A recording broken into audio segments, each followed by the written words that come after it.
नमस्कार, स्वागत है आपका के न्यूज में। आप देख रहे हैं हमारा खास कार्यक्रम जनहित। जनहित में आज हम बात उस मुद्दे पर करेंगे जहां पर एक फोन कॉल, कहते हैं दुनिया बहुत दूर नहीं है जब से फोन आ गया है। धीरूभाई अंबानी ने जरूर कहा था कि कर लो दुनिया मुट्ठी में, लेकिन हापुड़ के इस मामले को आप मान लीजिए कि एक फोन कॉल पर ही यूपी में दुनिया चल रही है। एक मरीज की पैरवी के लिए, उसकी शिकायत पर जांच के लिए एक अधिकारी जाते हैं पुलिस के, उनके साथ अभद्रता की जाती है। उनसे ऊपर के लेवल के अधिकारी जाते हैं, उनसे अभद्रता की जाती है। सीओ जाते हैं, उनसे भी अभद्रता हो जाती है। लेकिन उसके बाद एसपी साहब को खाकी का ये इतनी ज्यादा अभद्रता पसंद नहीं आती है, पूरी एक बटालियन पीएसी भेजते हैं और कहते हैं वो कौन है उसको जरा ले आओ। लेकिन लेके कुछ और ही आते हैं वो लोग। वो लेके आते हैं अपने हाथ में एसपी अभिषेक वर्मा और एएसपी राजकुमार अग्रवाल का ऑर्डर। कोई वेटिंग कर दिया जाता है तो किसी का तबादला हो जाता है रातों रात। इसी पर आज बात करेंगे कि भाई साहब कौन है, कि सिस्टम का डॉक्टर कौन है।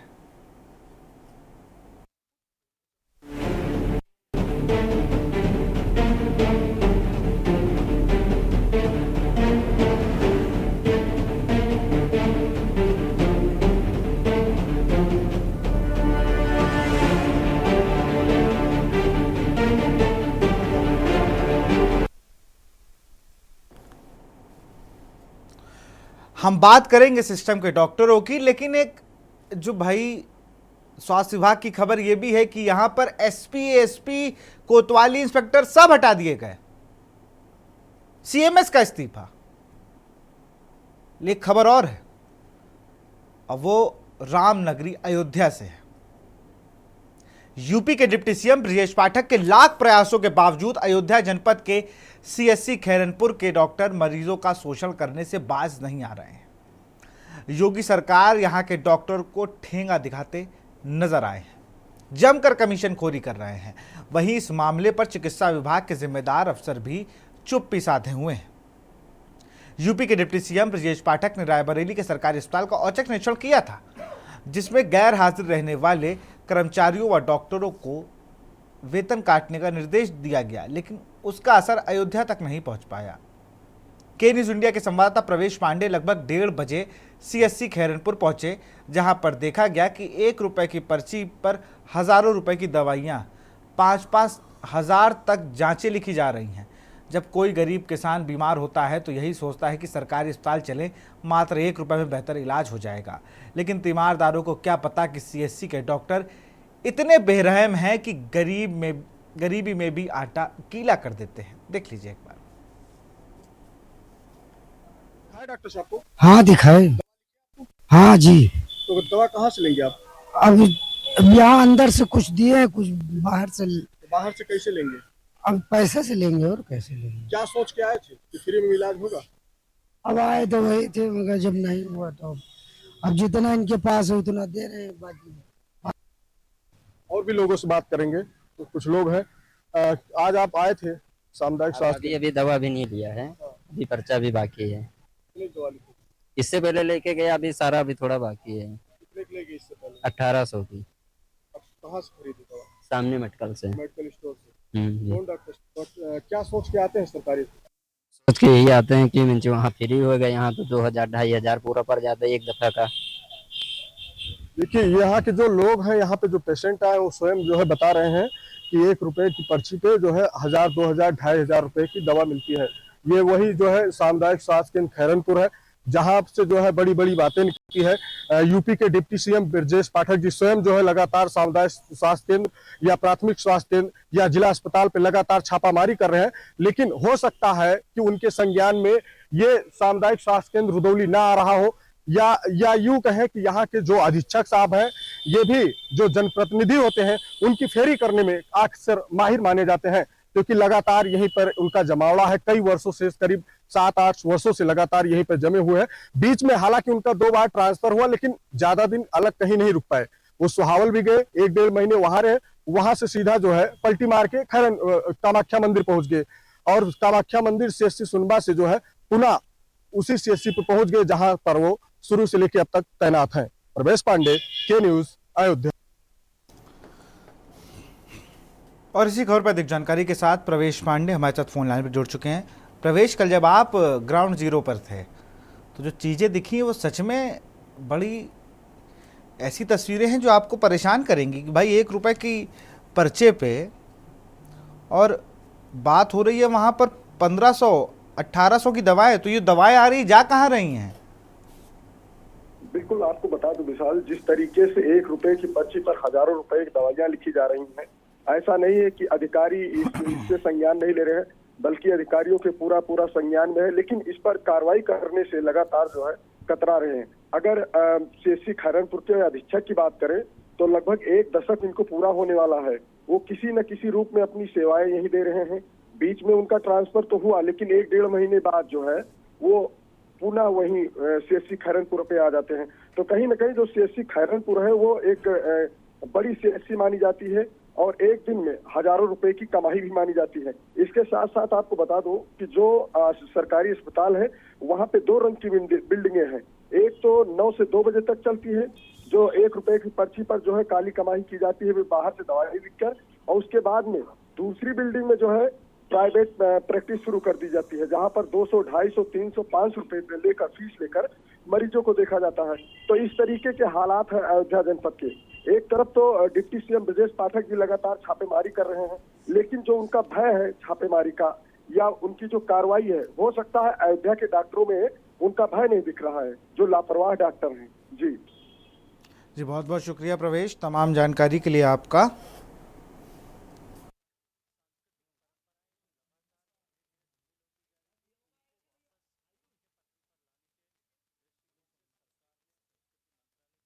हैं फिर से एक बार आपको सुनाएंगे वहां लोगों ने क्या कहा और दवाइयां जो बाहर से आई एक बार फिर से सुन लीजिए।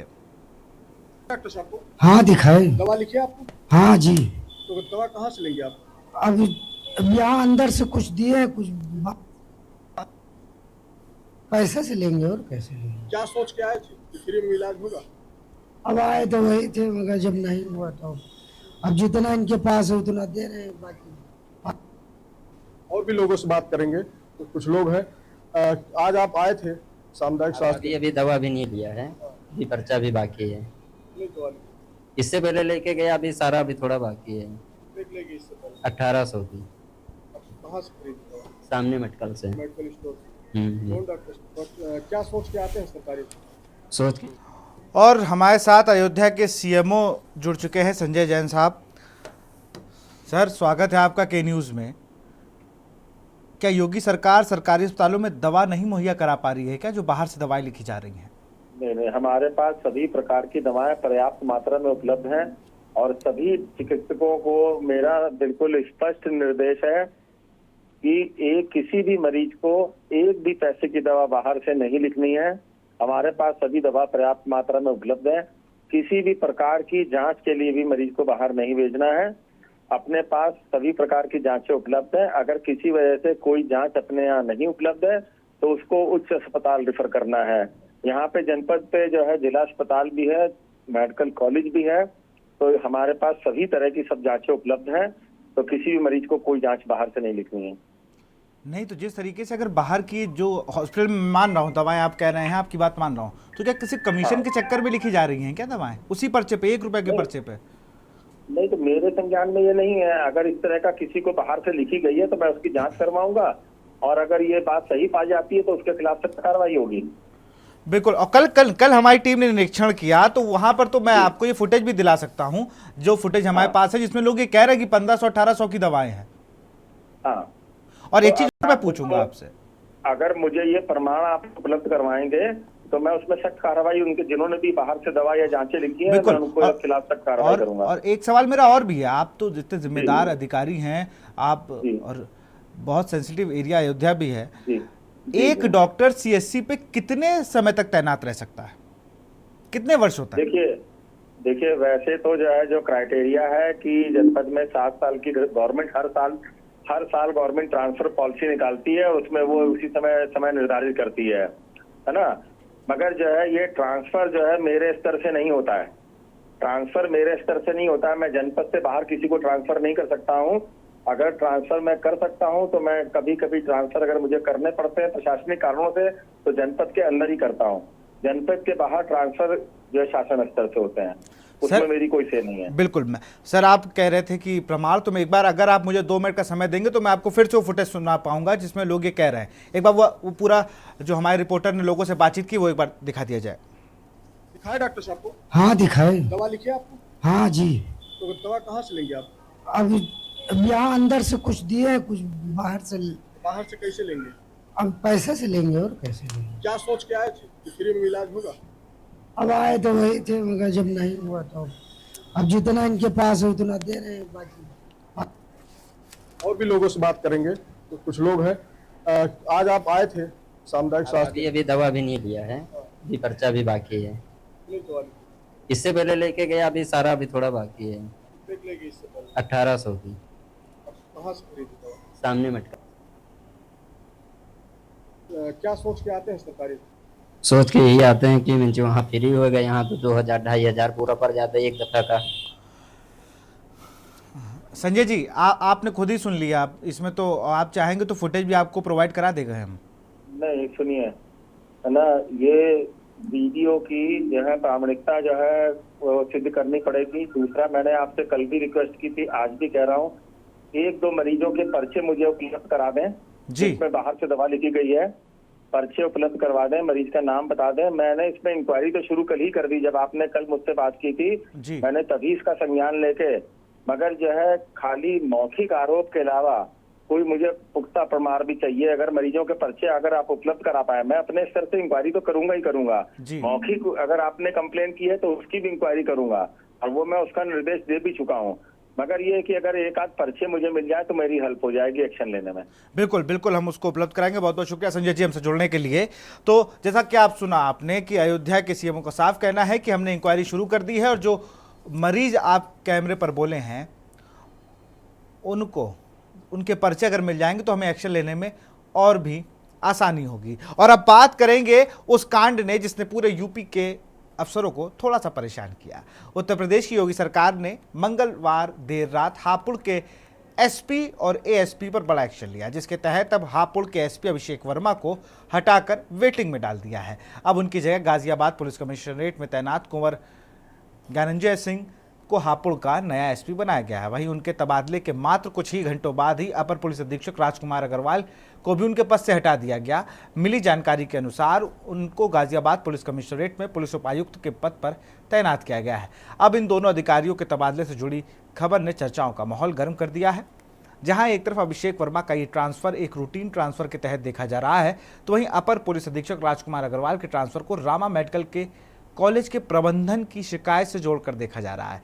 अटकलें हैं कि उनका स्थानांतरण अस्पताल प्रबंधन के शिकायत के बाद हुआ है। दरअसल बीते मंगलवार यानी 16 जुलाई को एक व्यक्ति ने डायल 112 पर कॉल किया था। शिकायतकर्ता का आरोप था कि रामा मेडिकल कॉलेज व हॉस्पिटल में भर्ती उनके मरीज को बंधक बनाया गया है। अस्पताल उनको डिस्चार्ज नहीं कर रहा है, जिस पर संज्ञान लेते हुए वहां पुलिस टीम पहुंची और दरोगा के साथ दरअसल अस्पताल कर्मचारियों ने बदसलूकी कर दी। पुलिस का आरोप है कि रामा मेडिकल कॉलेज के पदाधिकारी व चिकित्सकों ने एक दरोगा के साथ धक्का मुक्की कर दी। इसी सूचना के बाद एसपी अभिषेक वर्मा ने अपर पुलिस अधीक्षक राजकुमार अग्रवाल को मौके पर भेजा। उन्होंने रामा मेडिकल कॉलेज के प्रबंधन को समझाया और पुलिसकर्मियों को उनके साथ में बिठाकर समझौता करवाया गया। रामा मेडिकल कॉलेज ने शिकायत की। इसी बीच पुलिस सूत्रों का दावा है कि रामा मेडिकल कॉलेज के प्रबंध ने एक उच्च पदस्थ पदाधिकारी ने इस मामले पर एएसपी की शिकायत की। उनका आरोप था कि यह बेवजह उनके मेडिकल कॉलेज को पुलिस छावनी में तब्दील कर दिया गया, जिससे उनकी प्रतिष्ठा को धक्का लगा है। धक्का तो मान्यवर जो पदाधिकारी हैं उनको मैं बता दूं उस समय भी लगा होगा जब आपने पुलिस से धक्का मुक्की की थी। धक्का तो उस बच्चे को भी लगा होगा जो कानपुर में आपके कॉलेज में पढ़ता था और उसकी छत से गिरकर मौत हो गई और उसका पोस्टमार्टम कराकर कैसे भेजा गया, उनको भी धक्का लगा होगा। धक्का तो कई लोगों को लगा होगा। हर बार आप अपनी इमेज का दावा देते हैं तो आपने मीडिया पर रोक क्यों लगा दी थी जब कानपुर में आपके यहाँ एक बच्चे की मौत होती है, पार्किंग में उसकी लाश मिलती है?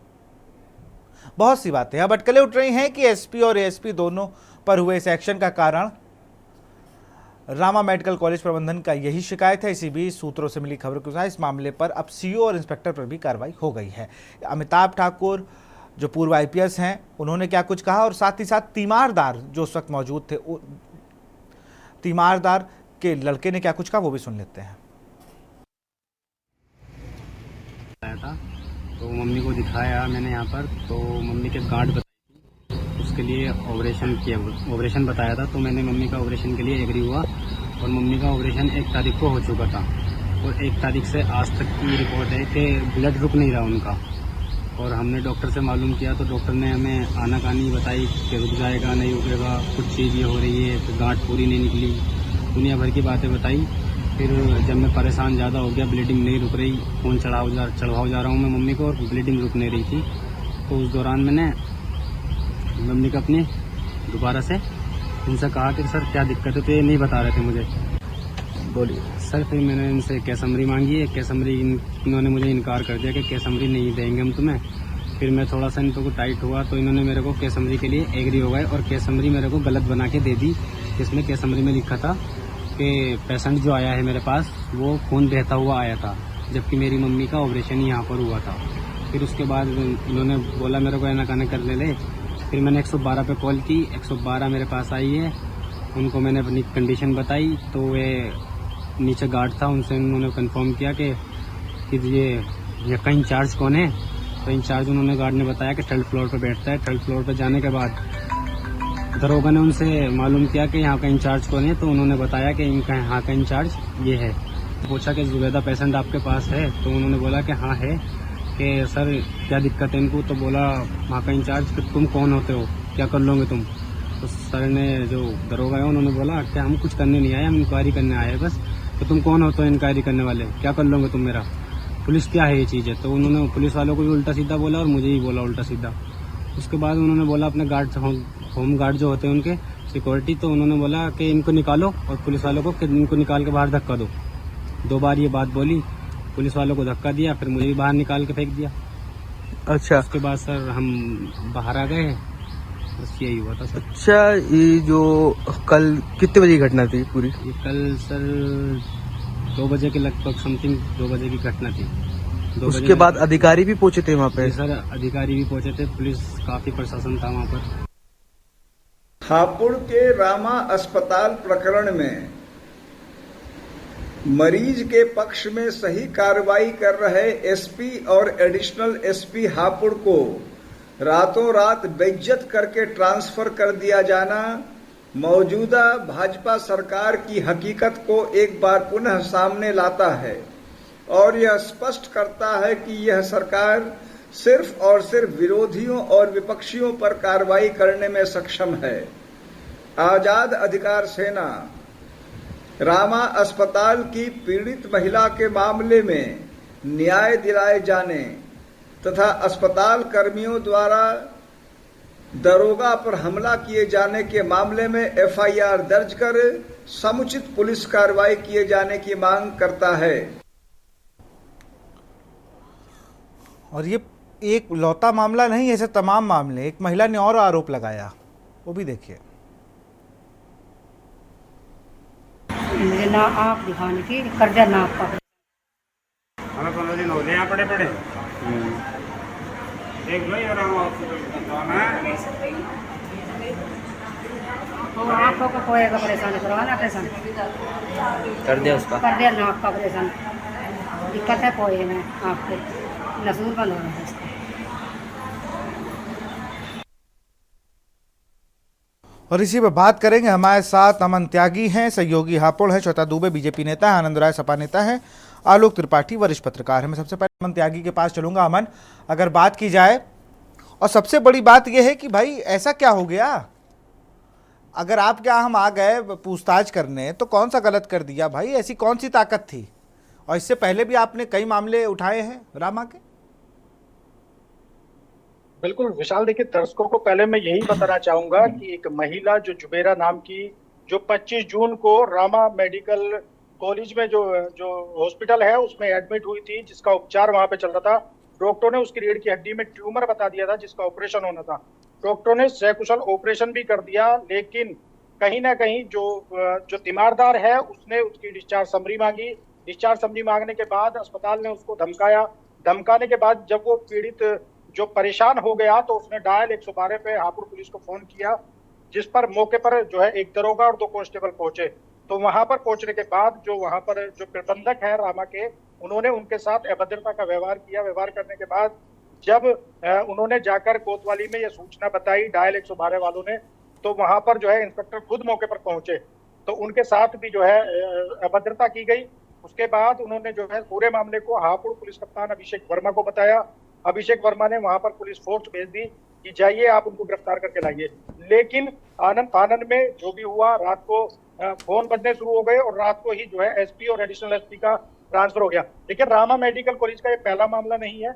अभी जो है हमने दिखाया है कि एक महिला पड़ोस से आई थी जिसको आंख का ऑपरेशन कराया था और उसका जो है डॉक्टरों ने जो है नाक का ऑपरेशन कर दिया। तो कहीं ना कहीं ये बड़े सवाल खड़े करता है रामा हॉस्पिटलों पे। और अब से 1 साल पहले भी एक मामला आया था कि जिसमें जो है एक मरीज की जिसकी मौत हो जाती है, पथरी के ऑपरेशन के लिए आया था, उसकी मौत हो जाती है और मौत के बाद भी जो है डॉक्टर ने उसका लगातार उपचार किया। तो कहीं ना कहीं देखिए, मुर्दे का इलाज और एक पथरी के ऑपरेशन में एक महिला की मौत और तीसरा ये मामला, तो कहीं ना कहीं रामा पर बड़े सवाल खड़ा करता है विशाल जी। बड़ी बात यह है कि वो जो ट्रांसफर प्रक्रिया है उसके बाद पुलिस वालों पर क्या इफेक्ट है, पुलिस वाले क्या कुछ कह रहे हैं इसको लेकर कि भाई किसी पर कार्रवाई करनी है जिले में कि नहीं करनी, फोन आ रहा है। और वो अधिकारी कौन था जिसका फोन आया था और किस अधिकारी पे कहने पे अगर वहाँ कुछ क्लियर हुआ हापुड़ में, क्योंकि कहा जा रहा है एक बहुत ऊंचे पद पर तैनात वो रामा कॉलेज में जिसके फोन से के बाद ये पूरी कार्रवाई हुई, वो कौन अधिकारी है रामा का? बिल्कुल विशाल, देखिए जो मेडिकल सुपरिटेंडेंट है उन्होंने जो है किसी को फोन मिलाया था, उसके बाद ये पूरी प्रक्रिया जो है पूरा मामला प्रकाश में आया। और मैं आपको बता दूं कि जब ये एसपी और एडिशनल एसपी का यहाँ से तबादला हो जाता है और तबादला होने के बाद जो सुपरिटेंडेंट है उनको भी कहीं ना कहीं इस्तीफे देने की बात जो है अब गरमाई हुई है। हालांकि देखिए, सोशल मीडिया पे ये खबर भी चल रही है कि ब्रजेश पाठक ने बयान दिया है, लेकिन अभी जो है कोई भी ऐसा बयान अभी सामने नहीं आया है जो हम जो है अभी जो बिल्कुल जो लोगों को दिखा सके। तो कहीं ना कहीं देखिए, रामा मेडिकल कॉलेज कहीं ना कहीं अपने आप में जो है जो भोकाल है उसका वो बरकरार बना हुआ है। और कहीं ना कहीं देखिए, मरीज यदि अपनी शिकायत करे तो किससे करे, क्योंकि उसने अब जो मरीज है जुबेरा है उसके तीमारदार ने एक पुलिस को तिलकवा कोतवाली में भी एक शिकायत दी है। लेकिन अब पुलिस कहीं ना कहीं ये माने बैठी है कि यदि उस पर एक्शन लेते हैं तो कहीं उनको रात को जो है ट्रांसफर ना करना पड़ता है। श्वेता जी, क्या कहेंगे आपके मतलब अगर किसी की माँ की तबीयत खराब हो जाए, ब्लीडिंग होने लगे, वो बेचारा डिस्चार्ज करा कि हम दूसरे अस्पताल में ले जाएं, उसकी नहीं हिम्मत होगी रामा जैसे अस्पताल या महंगे अस्पताल में अपना इलाज कराना, सरकारी ले जाना चाह रहा होगा, उसको डिस्चार्ज ना दिया जाए, 3-4 दिन उसको लटकाया जाए, जब वो पुलिस को फ़ोन करे तो पुलिस वाले से गार्ड पूछ ले तुम्हारी हैसियत क्या है, और उसके बाद रात में एक फ़ोन आता है और वो सब निपट जाते हैं। एक सिपाही बच गए तो बच गए, वरना सबको तो निपटाई दिया उस फ़ोन कॉल ने। अब ये जीरो टॉलरेंस की नीति कहाँ पर लागू हो गई, मुझे ये बता दीजिए। देखिए, ये सरकारी हॉस्पिटल का मामला तो नहीं है, लेकिन जो भी है ये बहुत ही इसे कहना चाहिए शर्मनाक है। और ये मैं इससे पहले जब अभी मुझे इसमें डिबेट के बारे में पता चला तब मैंने इसको पढ़ा, तो इनका तो पुराना इतिहास इसी तरह का है, बहुत सारे आरोप लगे हुए हैं। मैंने देखा रामा हॉस्पिटल का जो इतिहास है कि बहुत इसी तरह कभी कुछ हुआ है कभी कुछ हुआ है। तो ये मतलब क्या कहा जाए, ये हॉस्पिटल है या क्या कहें इसको कि ये एक दबाव मतलब माफिया टाइप के हैं, ये जिसे कहना चाहिए मेडिकल। अरे माफिया मुक्त की बात कर रहे हैं योगी जी, तो ये माफिया कैसे बच गए? जैसे अगर आप इन्हें माफिया कह रही हैं तो ये माफिया कैसे बच गए? तो मैंने जो भी इनका देखा समझा तो उस हिसाब से तो यही है कि आपने उनका ऑपरेशन किया, आपका भाई कॉम्पिटेंट डॉक्टर नहीं है, क्योंकि इनका मेडिकल कॉलेज भी है, तो हो सकता है कि उन्हीं को अपने यहाँ डॉक्टर नियुक्त करते हो, जो भी करते हो वो कॉम्पिटेंट नहीं है। तो जब ऑपरेशन होने के बाद भी ब्लीडिंग हो रही है, जब मरीज के जो चाह रहे हैं कि हम यहाँ से डिस्चार्ज ले लें तो उनको केस हिस्ट्री भी नहीं दे रहे हैं, उनको डिस्चार्ज भी नहीं दे रहे हैं, ये तो एक तरह से मजबूर करना हुआ। तो ऐसा नहीं हो सकता है कि हमारी भाजपा गवर्नमेंट इनका साथ देगी, गलत लोगों का साथ देगी, ऐसा असंभव है। और जो भी ये पुलिस वालों का मामला हुआ या क्या है, ये जांच का विषय है और निश्चित रूप से इसकी जांच होनी चाहिए। और अगर ये अपने रसूख का गलत फायदा उठा रहे हैं तब हमारी जीरो टॉलरेंस की नीति का तो आप देखेंगे ही कि आगे क्या होता है। लेकिन चलिए, हम जो गलती कर रहे हैं बिल्कुल। उनको सजा आवश्यक है और अवश्य मिलेगी भी। चलिए, इंतजार रहेगा। 2 दर्शक हमारे साथ जुड़े हुए हैं, फिर मैं आनंद राय आपके पास आऊंगा। राम कुमार निषाद एक दर्शक हैं। राम कुमार जी, अपनी बात को रखें।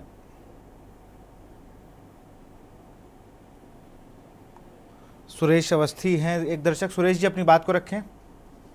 विशाल जी, मैं ये कहना चाहता हूँ, जो आपके चैनल में अस्पतालों के बारे में जो दिखाया जा रहा है, इसमें ऐसे ऐसे जो सीएमओ महोदय हैं वो अपने चेम्बर के अंदर बैठते हैं।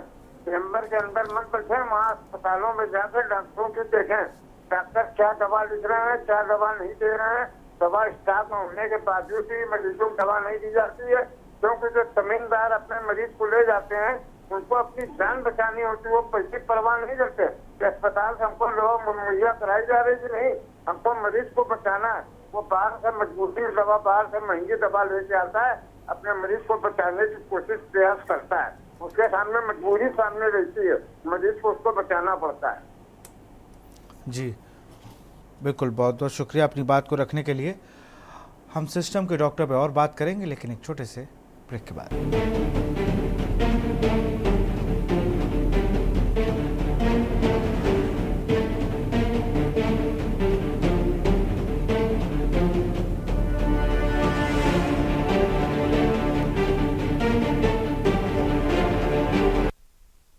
ब्रेक के बाद आपका स्वागत है। मैं अभी भी ये सोचने में हैरान हूँ, मुझे एक तरफ तो हंसी आ रही है और दूसरी तरफ क्रोध भी आ रहा है कि एक कॉलेज की इतनी हैसियत की आईएएस आईपीएस उसकी नज़र में कुछ नहीं है। लोग कहते हैं बड़ा पढ़ाई, बहुत मेहनत, बहुत परिश्रम कर कर आप एक उस मुकाम पर पहुंचते हैं। क्या मुकाम है?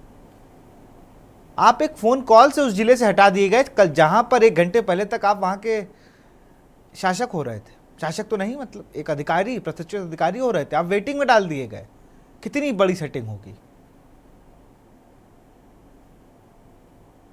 और कौन अधिकारी है जो रात में 11-12 बजे ट्रांसफर कर दे रहा है? वेटिंग में डाल दिया सीधे एक एसपी को, एक आईपीएस को, एक पीपीएस को उठा के दूसरी जगह भेज दिया। इंस्पेक्टर, सीओ, सबको गाज गिराती। आनंद राय के पास चलेंगे, सपा के नेता हैं। आनंद जी, कैसे देखते हैं इस पूरे मामले को? देखिए, प्राइवेट हॉस्पिटल जितने भी हैं सिंडिकेट का काम कर रहा है। प्राइवेट अस्पताल जैसे कोई डॉक्टर नहीं है और कोई एक संस्था खोल दिया, हॉस्पिटल खोल दिया, उसमें डॉक्टर्स हायर करके वहां पैसे की धन उगाही कर रहे हैं। एम्बुलेंस वालों को सेट कर रखा है, एक एम्बुलेंस ले आओ एक मरीज को और 20,000 30,000 रुपए ले दो, और रातों रात ऐसा कौन सा इलाज करते हैं उस गरीब परिवार के लोगों से कि 70,000 80,000 एक ही रात में बिल गिर जाता है। इसमें शासन प्रशासन कहीं कुछ देख नहीं पा रहा है।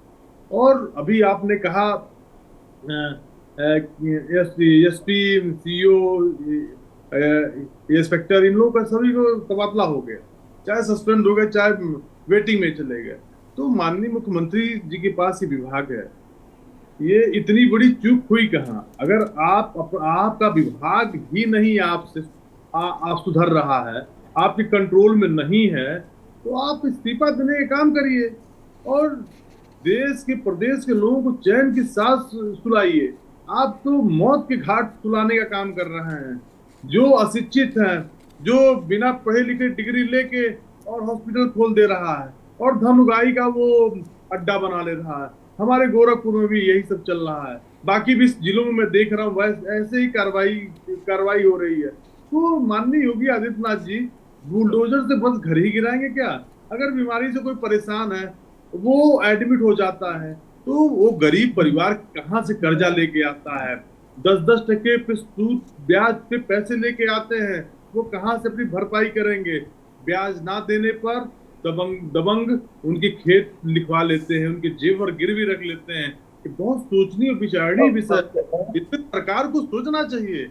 और सरकार बिल्कुल आंख बंद करके सोई हुई है, कुर्सी की मारामारी कर रही है कि कुर्सी किसके पास रहेगी। केशव मौर्य के पास रहेगी, कि ब्रजेश पाठक के पास रहेगी, कि योगी आदित्यनाथ के पास रहेगी। ये लोग ये जनता के नीति कामों से बिल्कुल किनारा कर दिया है।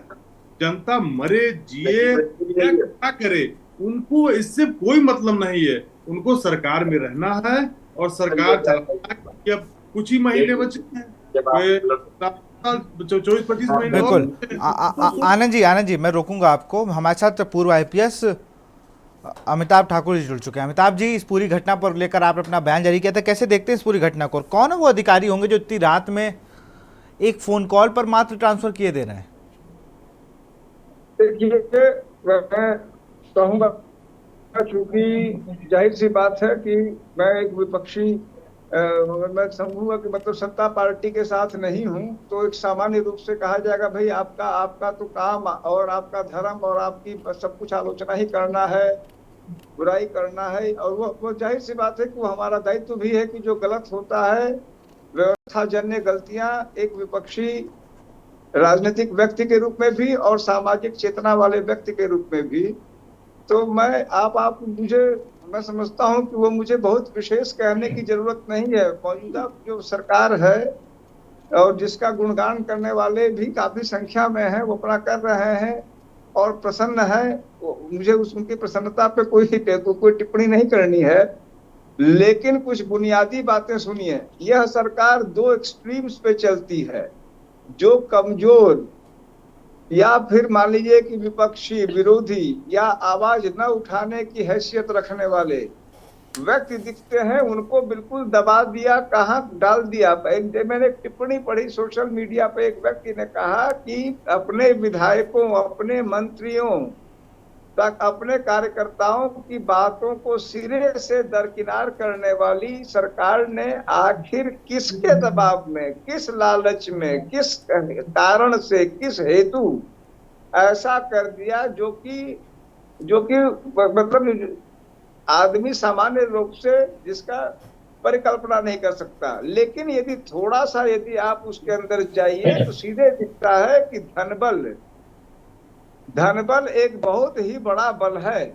और जो मेरी अपनी जानकारी है कि मौजूदा सरकार में उच्चतर स्तर पे धन एक महत्वपूर्ण कारक बना हुआ है। यह कष्ट का विषय है, लेकिन सच्चाई है कि धन एक महत्वपूर्ण कारक बना हुआ है।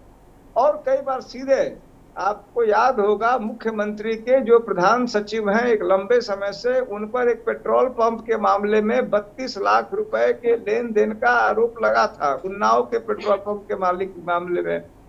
और उसके बाद जो इस सरकार की फितरत है, उसके बाद वही व्यक्ति कुछ दिन बाद पागल और दिवालिया घोषित कर दिया गया। वह गिरफ्तार हो गया और उसको पागल घोषित कर दिया गया।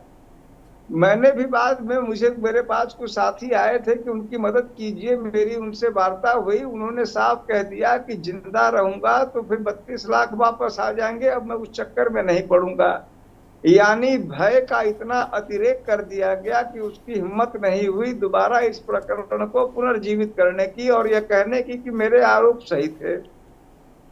इस प्रकरण में भी मेरा यह मानना है, मेरा यह विश्वास है, मेरी अपनी यह समझ है कि धन बल ही वह बल था जिसने इस तरह से, और हाईएस्ट लेवल पे निर्णय क्यों हुआ, तमाम चर्चाएं हैं, कष्टप्रद चर्चाएं हैं, शासन सत्ता की इंटीग्रिटी को सीधे सीधे सवाल करने वाले प्रश्न हैं जो इससे उभर के आ रहे हैं। अन्यथा एक एसपी को, एक एडिशनल एसपी को आपने रातों रात हटा दिया। मैं इससे जुड़ा दूसरा उदाहरण जो पुनः धन बल को की ओर इंगित करता दिखता है, और उसकी भी चर्चा है। मैं वहां भी मौके पे गया था। हाथरस में करीब 125 लोगों की मौत हुई, लेकिन बाबा को छुआ नहीं गया। अरबपति व्यक्ति बताए जाते हैं, इस बात की चर्चा है। अब इन चीजों के प्रमाण नहीं होते हैं, इस बात की चर्चा है कि उसमें भी हाईएस्ट लेवल पे ही निर्णय हुआ, हाईएस्ट लेवल पे ही उनको अभय दान दिया गया। मेरा सीधा सा प्रश्न है कि जो छोटे छोटे मामलों में हमारे आपके जैसे लोगों को, विपक्षियों को, विरोधियों को, निंदकों को, चिंतकों को, पत्रकारों को छोटे छोटे मामलों में आप उठा के रातों रात टांग लेते हैं, आप ऐसे जो ताकतवर लोग हैं, जो धनबल से युक्त लोग हैं, उनके मामलों में बिल्कुल ही विपरीत प्रतिक्रिया तमाम आलोचनाओं के बाद क्यों करते हैं? यह एक गंभीर प्रश्न है। मुझे लगता है सरकार को इसका उत्तर देना चाहिए और लोग इस बात को, मुझे विश्वास है, समझ रहे हैं। एक अजीबोगरीब स्थिति है जो कष्टप्रद है। मैं जरा आलोक त्रिपाठी जी के पास चलूंगा, वरिष्ठ पत्रकार हैं। सर, आप कैसे देखते हैं और अमिताभ जी की बातों से कितना सहमत है? देखिए, मैंने कब सभी लोगों की बातों को सुना और जो मुझे लगता है कि रमा जो मेडिकल कॉलेज है या अस्पताल है, जो भी है, ये इलाज से ज्यादा विवादों में इसका चर्चा ज्यादा रहती है। और पिछले कई सालों से आप देखिए कई विवाद हैं इसके।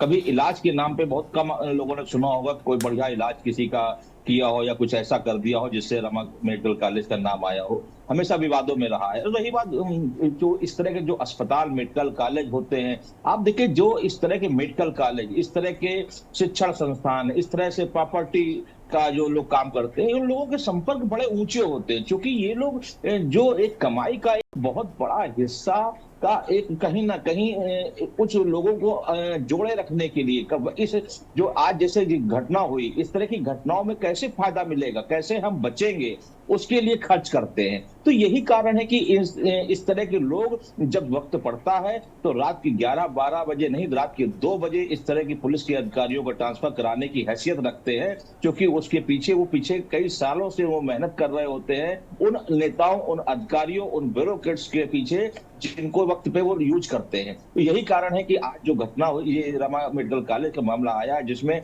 पूरा प्रशासन रात के 11 बजे ट्रांसफर कर दिया जाता है। तो ये एक बड़ा घटना है, बड़ी कारण है। और सरकार के ऊपर इस तरह के, जब सरकार कहती है कि हम भ्रष्टाचार के जीरो टॉलरेंस बात कर रहे हैं, तो उस तरह की जब इस तरह की घटनाएं आती है तो कहीं ना कहीं सरकार के ऊपर भी प्रश्न चिन्ह लगता है कि आखिर सरकार कहाँ दबाव में है, या सरकार के जो बैठे अधिकारी या उनके नुमाइंदे वो क्या आंखें मूंद के बैठे हुए, वो क्या नहीं समझ रहे हैं, वो नहीं देख रहे हैं कि इससे सरकार की कितनी किरकिरी हो रही है। ठीक है, कुछ क्षणिक फायदे के लिए उन्होंने ये काम तो कर दिया, लेकिन कहीं ना कहीं जो पीड़ित है वो परेशान है, और जो मैसेज गया वो सरकार के लिए अच्छा मैसेज नहीं जा रहा है। तो ये सरकार को सोचना पड़ेगा और नीचे लेवल पे, धरातल पे काम करना पड़ेगा, क्योंकि जनता से चुनी हुई सरकार है, उसको जनता की जो समस्याएं हैं उन पे ध्यान देना पड़ेगा। इस तरह की जो माफिया हैं, या चाहे शिक्षा माफिया हो, चाहे मेडिकल माफिया हो, या अन्य तरह के जो भी माफिया हो, उन पे भी नकल कसनी पड़ेगी, उन पे भी बुलडोजर चलाई। बिल्कुल। और मैं अमन त्यागी के पास फिर से चलूंगा। अमन, जरा अभी क्या हाल है वहां पर, और अब किस तरीके से पुलिस कार्रवाई करेगी? क्योंकि रामा ने एक अपना पत्र जारी कर ये आरोप लगाए हैं कि पुलिस द्वारा वहां भद्रता की गई थी और हमारे अस्पताल की छवि को धूमिल करने का काम किया जा रहा था। बिल्कुल, देखिए विशाल, जब 112 पे कॉल की गई तो पुलिस ने अपना काम बखूबी निभाया, लेकिन वहां पर उनको क्या पता था कि 112 की जो कॉल है उनको रातों रात ट्रांसफर के लिए आदेश हो जाएंगे। तो जो अब पीड़ित है, वो पीड़ित आज भी न्याय की गुहार लगा रहा है, लेकिन उसको आज भी न्याय नहीं मिला है।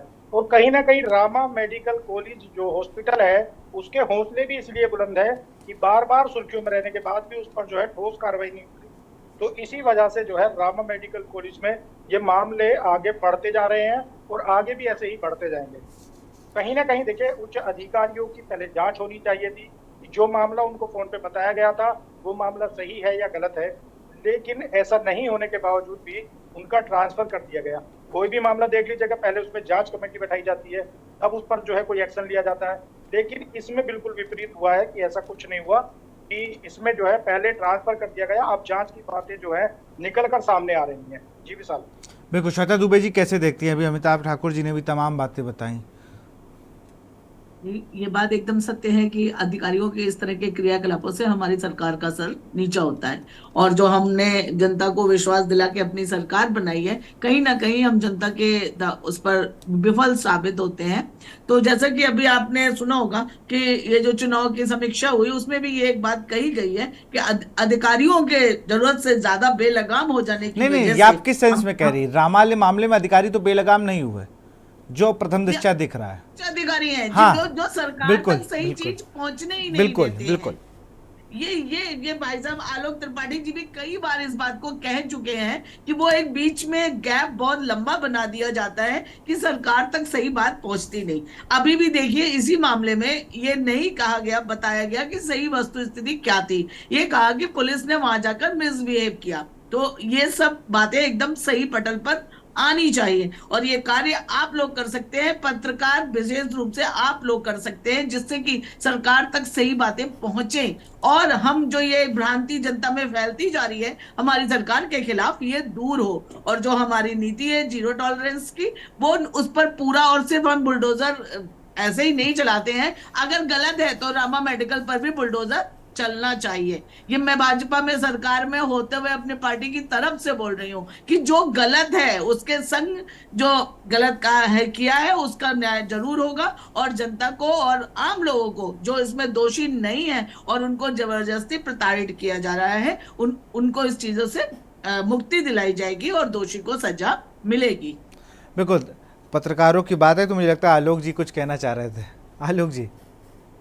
मैं श्वेता जी की बात भी कहना चाह रहा था कि आप भाजपा में हैं और भाजपा में होने के बाद जब आपकी बात नहीं सुनी जा रही तो आपको तो जानकारी होगी कि जब से आपकी सरकार आई है कई दर्जन पत्रकारों के खिलाफ इसी बात को लेकर के, सच दिखाने को लेकर के ही मुकदमे दर्ज हो चुके हैं। अभी ताजा मामला सीतापुर का आया है, वहां भी एक पत्रकार के खिलाफ उसने खबर लिख दी, उस पत्रकार के खिलाफ लूट का मुकदमा दर्ज कर दिया गया। सोचिए हास्यास्पद स्थिति कि मतलब कि आप किस हद तक, और जिसने दर्ज कराया वो भी कहीं ना कहीं आपकी पार्टी का ही एक नेता है। तो ये एक बड़ा सवाल उठता है सरकार का कि आप सरकार आंख मूंद करके बैठी है, क्या सच सुनना नहीं चाहती, सच देखना नहीं चाहती, या सच दिखाने वालों को ही दबाना चाहती है? इसमें जरूर मंथन करना चाहिए, मुझे लगता है। सुनना ही चाहती है और सच की ओर ही, हम सच के ही साथ हैं। लेकिन क्या बताया जाए, इस समय चुनाव के बाद से एक ऐसा दौर चल रहा है कि एक नकारात्मकता फैलती जा रही है, और मुझे तो लग रहा है ये भाजपा के कार्यकर्ता नहीं, ये जो आप लोगों ने ट्रेड किए है ना शेयर मार्केट की तरह कार्यकर्ता, ये उसी का नतीजा है। धनबल पे जो कार्यकर्ता आए हैं ना, ये वही कार्यकर्ता लोग हैं जिन जो, जैसे रामा का कोई अधिकारी बीजेपी के बहुत शीर्ष नेतृत्व से मिला हुआ है, ऐसा लोग कहते हैं। पार्टी की तरफ नहीं है, ये अपना स्वार्थ साधने के लिए है। बस वही मैं कह रहा हूं, तो उससे आपकी पार्टी को भी डेंट है और सरकार को तो डेंट मिल ही रहा है। अब अधिकारी फिर क्यों सुनेगा, अधिकारी क्यों सुनेगा फिर सरकार की, जब कह रहा है अब उच्च अधिकारी ने उसको उठा के ट्रांसफर कर दिया, वेटिंग में डाल दिया। आप समझिए, सही बात है। और ऐसे ही और इतनी तेज कार्रवाई तो औरैया डीएम के ऊपर नहीं हुई थी जो स्विमिंग पूल बना रही थी, रातों रात कार्रवाई उन पे भी नहीं हुई थी, जो अपने सरकारी आवास में स्विमिंग पूल बनाने के लिए उन्होंने बहुत बड़ी जगह छेक ली थी। ऐसे तमाम मामले हैं, तुरंत कार्रवाई तो कभी नहीं हुई। लेकिन ये मुझे जानना है कि इतना बड़ा कौन सा पावर हाउस आ गया जो घंटे 2 घंटे में काम कर दे रहा है। ये तो सच में मिलने लायक पुरुष है कि भाई व्यक्ति जो है ये, आलोक जी हम लोग को मिलना चाहिए ऐसे लोगों से कि भाई आप इतने ताकतवर हैं, हमने पिक्चरों में देखा है ऐसा। सत्ता में इतनी मजबूत पकड़ रखने वाले इन लोगों को जो है आगे आना चाहिए और कभी कभी बीच बीच में जनता की समस्याओं के लिए भी इस तरह के फोन कर देने चाहिए। वो जनता की समस्या के लिए नहीं है भाई साहब, वो व्यक्तिगत स्वार्थ के लिए ही है। अरे आप लोग कब छन्नी लगाएंगे ऐसे लोगों को कि सरकार से दूर रहें। अखिलेश जी की सरकार हो तो भैया, राहुल जी की सरकार हो, तुरंत आरोप लगने लगते हैं। लेकिन आप लोग भी तो देखिए, अब आप ही की सरकार में यही लोग सरकार नियंता बन जाते हैं, चाहे वो भाजपा की हो चाहे सपा की हो। ये बस इनका वो बदलता जाता है और कार्य इनके पूर्वज चलते रहते हैं। चलिए आनंद राय के पास चलूंगा। आनंद राय जी, जैसे बेलगाम सरकार हो गई है, जैसे कहा जाता है ना कि बाबा जी की बूटी लेकर लग रहा है माननीय मुख्यमंत्री। ज्यादा ना बोलिए, नहीं तो मैं पूरा इतिहास बता दूंगी। ये इस तरीके की बातें मुझे लगता नहीं करनी चाहिए। अभी टॉपिक पे ही रहते हैं आनंद राय। इस तरीके की भाषा क्या मतलब है? एक बहुत सेंसिटिव टॉपिक है, बहुत सेंसिटिव टॉपिक है। मुख्यमंत्री कौन है? मैं मुख्यमंत्री से सवाल तो करूंगा ही। गृह विभाग उन्हीं के पास। शालीन शब्दों में करें आप।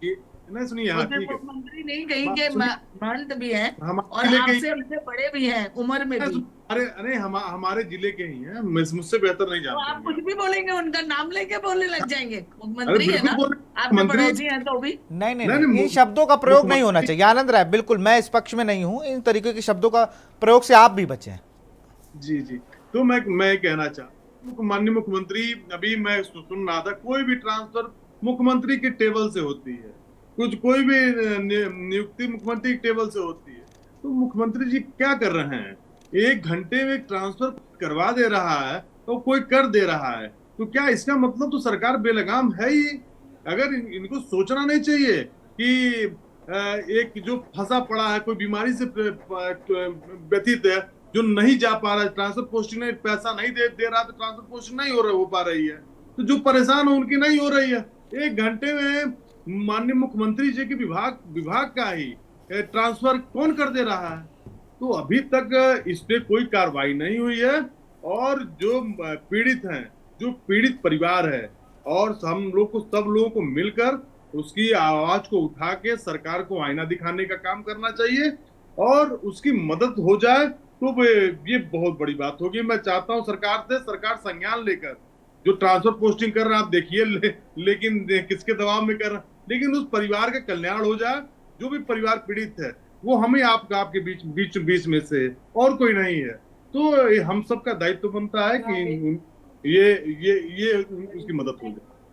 बिल्कुल, मैं आखिरी सवाल लूंगा अमन त्यागी से। अमन, फिलहाल रामा प्रशासन ने तो अपना बयान दे दिया। अब जो नया बड़ौत वाला केस था, जो आंख का ऑपरेशन कराने महिला आई हुई थी, उसको लेकर क्या कह रहे हैं प्रशासन से? अगर आप रामा मेडिकल, जो कि बहुत प्रभावशाली मेडिकल कॉलेज और हॉस्पिटल है, उनसे अगर आपकी बात हुई हो, चर्चा हुई हो? देखिए विशाल, जैसे ये आईपीएस का ट्रांसफर और ये प्रकरण जैसे ही सामने आया है, तो जो अब जिले के जो अधिकारी हैं ये भी कहीं ना कहीं रामा से फंसते हुए दिखाई दे रहे हैं। हालांकि देखिए, कल से भूखा प्यासा वो परिवार बैठा हुआ है और 12,000 रुपए उनसे जमा करा लिए गए थे, और अब उनसे कह रहे हैं कि 12,000 रुपए और जमा करिएगा जब तुम्हारे आंख का ऑपरेशन होगा। तो सही इलाज नहीं मिलने से, जबकि आई तो वो आंख का ऑपरेशन के लिए थे, पर कर दिया उनका नाक का ऑपरेशन। तो अब वो 12,000 रुपए वो बता रहा है। तो अभी आज भी पीड़ित से बात हुई थी, उसका फोन आया था कि 12,000 रुपए भी वो किसी से ब्याज पे लेके आया है। तो कहीं ना कहीं ये बहुत बड़ा सवाल है कि ऐसे अस्पतालों में लूट और ऐसे जो रामा हॉस्पिटलों पर जो है कार्रवाई ना होना, तो ये बहुत बड़ा जो है अपने आप में सवालिया निशान खड़ा करता है। विशाल, श्वेता जी, आपके पास चलूंगा। कल जिस तरीके से डिप्टी सीएम साहब, हम लोग तो इस बात को उठाए रहे हैं, आप भी जरा अपने सर से कराइएगा। ब्याज और 12,000 रुपये का लेके आया, आंख का ऑपरेशन होना है, नाक का कर दिया और फिर 12,000 रुपये मांग रहे हैं। ये तो मुकदमा दर्ज होगी भाई, तुम जीवन से खिलवाड़ कर रहे हो लोगों के। मतलब क्या कहा जाए, मैं निशब्द हूँ ये सब सुन के। हद है एकदम, इसे क्या कहें, एकदम मतलब सामने से गलत काम हो रहा है। और वो नहीं है कि हमने आंख का ऑपरेशन कराया था, नाक का कर दिया, अब आंख का करेंगे तो 12,000 और दीजिए। मतलब क्या कहा जाए, कानून व्यवस्था सब मुट्ठी में कर रखी है, लगाम लगाने की अत्यंत आवश्यकता है। ये बहुत छोटी बात नहीं है, ये बहुत बड़ी बात है। ये तो एक उदाहरण मात्र है, जितने लोग सामने आ गए, अभी कितने लोग और पीछे हैं ये पता ही नहीं है कि ये हॉस्पिटल और क्या कर रहा है। और सिर्फ यही हॉस्पिटल नहीं, इस तरह के तमाम हॉस्पिटल मैं तो पूरी व्यवस्था की बात कर रहा हूँ, लेकिन यही काम है बिल्कुल उनके लिए। मरीज नहीं है, केस है, उससे वो पैसे वसूलते हैं। केस भी नहीं, मुझे लगता है वो लोग सोचते हैं ये झोला है, इस झोले से जो निकाल पाओ निकाल लो। वो मरीज को झोला समझते हैं। क्या कसना चाहिए। और बहुत दूर भी, मैं तो कानपुर में भी बहुत सारे ऐसे हॉस्पिटल है, उनको मरीज से मतलब ही नहीं है, उनको केवल एडमिट करना है और पैसे देने हैं। लेकिन श्वेता जी, कहाँ कार्रवाई हो पा रही है? आपकी सरकार के एक मंत्री ने तो लखनऊ में, राजधानी में इतने बड़े अस्पताल के खिलाफ आरोप लगा दिया था जब उसकी माताजी का इलाज हुआ था। उसके बाद क्या हुआ? कोई कुछ नहीं हुआ। जब मंत्री ने आरोप लगाया, सरकार में बैठे हुए मंत्री ने आरोप लगा दिया, उसके बाद भी कार्रवाई नहीं हो रही है। आप किस पे भरोसा करेंगी? किससे उम्मीद कर रही हैं? देखिए, आरोप लगाने पर से नहीं, थोड़ा जनता को भी कदम बढ़ाना पड़ेगा, उसमें थोड़ा सा आगे बढ़ेंगे। ओपी राजभर ने तो लिख दिया, कहा मैं FIR कराऊंगा। बेचारे वो खुद ही अंतर ध्यान हो गए हैं चुनाव के बाद से। उनकी माता ये आरोप लगाया। चलिए आनंद राय, मैं आखिरी में आपसे सवाल लूंगा, फिर डिबेट को क्लोज करूंगा। आनंद जी भैया, मैं यही कहना चाहता हूं कि ऐसे रोज इंसिडेंट होते हैं प्रदेश में, और कई पीड़ित परिवार तो दुखी होकर अपने घर चला जाता है। लेकिन आप मीडिया बंधुओं को मैं हृदय से धन्यवाद देना चाहता हूं कि उसकी आवाज उठाई और उसकी आवाज उठा के पब्लिक में लाया, जो कि पूरा प्रदेश देख रहा है। लेकिन ऐसे बहुत इंसिडेंट रोज हो रहे हैं जिसपे उसपे कोई सुनवाई नहीं होने वाला। आंख बंद कर ली है सरकार। और सरकार वह क्या करना चाहती है, किसके पक्ष में रहना चाहती है? ना नौजवानों के पक्ष में है, ना महिलाओं के पक्ष में है। सभी का दोहन नुकसान है। पेशेंट अपने है, जो वहां प्रैक्टिस भी करते हैं, सरकारी अस्पताल में भी, और वो बाहर प्रैक्टिस करते हैं। बिल्कुल बिल्कुल। मैं मेडिकल कॉलेज में भी परसों ही गया था, एक इंसिडेंट, उसका पैर कुचल गया था ट्रेन से, तो मैं गया था, तो वहां उस पेशेंट को भगा रहे थे। जब हम गए अपने आधिकारिक बात किया वहां प्रिंसिपल से, तो दबाव में रोक लिए और उस पेशेंट को दोबारा हड़काने का काम किया। कहा कि तुम दबाव बना रहे हो मेरे ऊपर, तो मेरा कुछ नहीं कर पाओगे, तुम्हारा नंबर 200 पेशेंट के बाद आएगा, तब तुम्हारी सर्जरी हो पाएगी। वो गरीब परिवार का लड़का डर के वहां से भाग गया। मुझे फोन किया कि भैया ये हमको धमकी दे रहे हैं। हमने कहा तुम रुको, मैं डीएम साहब से बात करूंगा, जो सक्षम अधिकारी उनसे बात करके तुम्हारा इलाज कराऊंगा। लेकिन मान ली मेरी क्षमता क्या है, मैं किससे बात कर सकता हूं, वो इस बात को नहीं जानता था। वो डिस्चार्ज करा के एक एम्बुलेंस में आया के वो अपने घर चला गया, उसका इलाज नहीं हो पाया। वो गरीब परिवार का लड़का। इन चीजों पर भी ध्यान देना चाहिए, और मुझे लगता है पूरे जिले में, पूरे प्रदेश में इस तरीके की जो जितने अस्पताल चल रहे हैं, सरकारी अस्पतालों में खामियां चल रही हैं, उन पर भी जांच होनी चाहिए और ऐसे अधिकारियों पर कार्रवाई होनी चाहिए। बहुत बहुत शुक्रिया आलोक जी आपका, अमिताभ जी हमसे जुड़े थे आपका भी बहुत बहुत शुक्रिया, आनंद राय आपका बहुत बहुत शुक्रिया, अमन तमाम जानकारी के लिए आपका भी बहुत बहुत शुक्रिया, श्वेता दुबे जी आपका भी बहुत बहुत शुक्रिया। अब देखना होगा ये जो सिस्टम का पावर हाउस डॉक्टर बन के निकले हैं, जो पुलिस वालों से बदसलूकी करते हैं और रातों रात ट्रांसफ़र करा देते हैं, और आँख का ऑपरेशन कराने जाएंगे अगर आप रामा इंस्टीट्यूट या मेडिकल कॉलेज या हॉस्पिटल जो भी उनके, तो वो आपके कान का, नाक का ऑपरेशन कर देंगे, आँख की जगह कान का कर देंगे, कहीं का कर देंगे ऑपरेशन, क्योंकि और अगर आपने उनकी गलती उनको बताई तो कहेंगे फिर से पैसा दो और हम फिर आपसे ऑपरेशन करेंगे, तब कोई बात करेंगे। एक परिवार भूखा प्यासा बैठा है, लेकिन उसको सुनने वाला फिलहाल उस जिले में कोई नहीं। फिलहाल इस कार्यक्रम में इतना ही। देखते रहिए के न्यूज़ इंडिया। नमस्कार।